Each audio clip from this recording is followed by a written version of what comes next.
Hello everyone, welcome to my channel. Please subscribe and keep watching more details. Chicago Fire Recap, the final episode for a main character. A dramatic and emotional Chicago Fire episode arrived on March 5.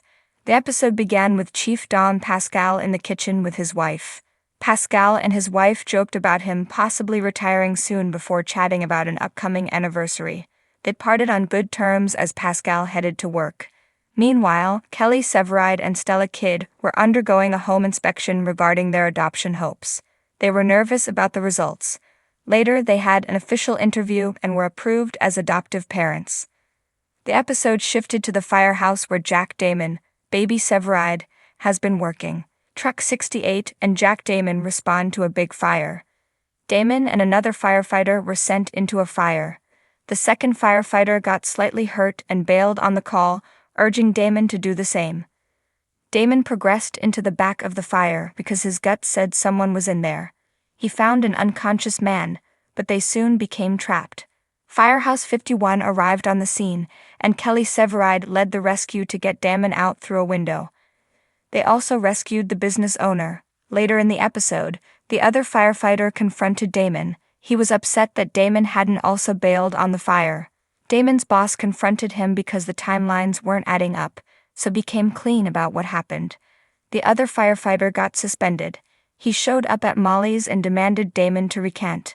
When Damon refused, the firefighter turned the station against Damon. Seeing that Damon was struggling and Severide couldn't help, Kidd recommended bringing Damon back to Firehouse 51. Chicago Fire Season 13, Episode 15 Recap. At Firehouse 51, Kidd told Violet McCamey that Sam Carver was in rehab. Here's a breakdown of what happened with Carver. Pascal let Mouch know an officer slot had opened at a busy station, and he was ready to recommend him. Mouch was very hesitant to leave 51. Davin stopped by to chat with Severide, but after that, he also spoke with Novak. She invited him to come to Molly's. He agreed. Violet smiled. Pascal set up a meeting between Mouch and the other station chief who had the opening. Mouch was still hesitant but felt it was more of an order than a request. Christopher Herman was worried his plans with Mouch to advance at Firehouse 51 were being derailed. Pascal came clean with Mouch later, suggesting he didn't believe Herman would ever take the chief's test and that Mouch might never get another chance to advance. A death on Chicago Fire. Firehouse 51 responded to a terrible car accident. Monica Pascal, the chief's wife, was in one vehicle. She was barely responsive at the scene. When the chief got to Med, he was greeted by a crying Violet. Monica Pascal had died. More Chicago Fire news. Eamon Walker is returning to Chicago Fire. The former chief at Firehouse 51, Wallace Bowden, is slated to return. The firehouse was never silent, never still. Even in the quietest moments, there was always the hum of camaraderie, the distant echo of past calls, the undercurrent of a team bound by duty. But today was different. Today, a legend of Firehouse 51 would answer his final call. Lieutenant Joe Cruz had always been the heart of the squad. Loyal, compassionate, and the kind of firefighter who ran toward danger without hesitation. He had seen countless blazes, faced life and death moments, and shared both heartbreak and triumph with his brothers and sisters in the CFD. But nothing could have prepared anyone for the weight of this day, the final call. The tones dropped, sharp and urgent, pulling the team into action. Structure fire, multiple occupants trapped, the dispatcher announced. It was a warehouse on the south side, the kind of fire that could go from bad to worse in seconds. Cruz, ever the leader, barked out orders as Truck 81 and Squad 3 barreled down the streets, sirens wailing. Smoke billowed from the building as they arrived, a sinister black cloud swallowing the sky. Civilians screamed from the upper floors, flames licking at the edges of shattered windows. "We've got to move fast," Chief Bowden ordered, his voice steady despite the chaos. Cruz didn't hesitate. He grabbed his mask, shouldered his tools, and charged inside with his team. The heat was suffocating, but they pushed forward, searching for survivors. Brett and Violet worked quickly on a man who had collapsed near the entrance, dragging him to safety. Herman and Gallo fought back the inferno with everything their hoses could muster. And then the call came through the radio. A hero's choice. "We've got 2 kids trapped on the 3rd floor." Kid's voice was frantic. The fire had cut off their exit, and the building was moments away from flashover. Cruz was already moving before she finished. "I'm going up," he shouted, making his way up the stairs, which groaned under the strain of the fire. He reached the children, a boy and a girl, no older than 5, huddled together in terror. He crouched low, his voice gentle.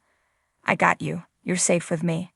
Cradling them in his arms, he pressed his radio. "Cruz to command, need a window rescue, 3rd floor, west side." Truck 81 scrambled into position, extending the aerial ladder toward them. Severide and Stella were on it in seconds. "We see you, Cruz. Just hold tight." But then, a deep, guttural groan, the unmistakable sound of timber giving way. The floor beneath Cruz buckled. Instinctively, he twisted, shielding the children with his own body as they tumbled through the collapsing debris. Smoke blinded him, flames clawing at his gear. He hit the ground hard, his body absorbing the impact. Pain radiated through him, but his grip on the children never loosened. "Cruz, do you copy?" Bowden's voice crackled in his earpiece. Dazed, Cruz coughed, his voice hoarse. "I've got the kids, but I'm pinned." The firehouse stands together. Severide and Kid wasted no time. They charged through the flames, guided only by Cruz's weak radio signal. When they found him, the sight was gut-wrenching. Cruz trapped beneath a fallen beam, his body shielding the children, the fire closing in. "We're getting you out of here, brother," Severide swore, determination etched in every word. With every ounce of strength, Kid lifted one side of the beam, while Severide yanked Cruz free. The moment his weight was off the floor, the room gave its final breath. The ceiling collapsed in a deafening roar. They barely made it out in time. Outside, Mouch and Herman took the kids from Cruz's arms, rushing them towards Sylvie, Brett, and Violet, who immediately worked to stabilize them. Cruz sagged against Severide, exhaustion and pain threatening to pull him under. He tried to stand, but his legs buckled. "Easy, man, we got you," Severide murmured. The goodbye. The hospital was eerily quiet.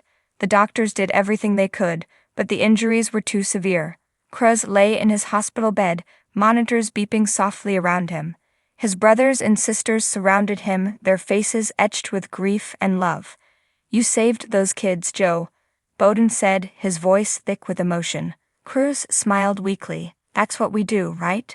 Severide squeezed his shoulder, his eyes shimmering. "You're one of the best, Cruz. Always have been." The weight of the moment pressed down on them all. Cruz reached for Chloe's hand, their fingers entwining as she fought back sobs. "Tell Javi, tell him I love him. You'll tell him yourself?" Chloe whispered fiercely, but the tears in her eyes told the truth. Cruz exhaled, his chest rising and falling one last time before the monitor flatlined. Silence. And then the grief crashed down. The legacy. The funeral was a sea of navy blue and black. The CFD lined the streets, their badges draped with black bands. Chloe held Javi close, the little boy too young to fully understand, but somehow sensing the gravity of the day. As the bagpipes played, Bowden stepped forward, his voice breaking as he called out Cruz's name one last time. "Lieutenant Joe Cruz, dismissed." The radio crackled. "Chicago Fire Department honors your service. Rest easy, brother." And in the distance, the sirens wailed. One final call for a hero who had given everything for his city, his team, his family. Firehouse 51 would never be the same, but Cruz's legacy would burn bright in the heart of Chicago forever.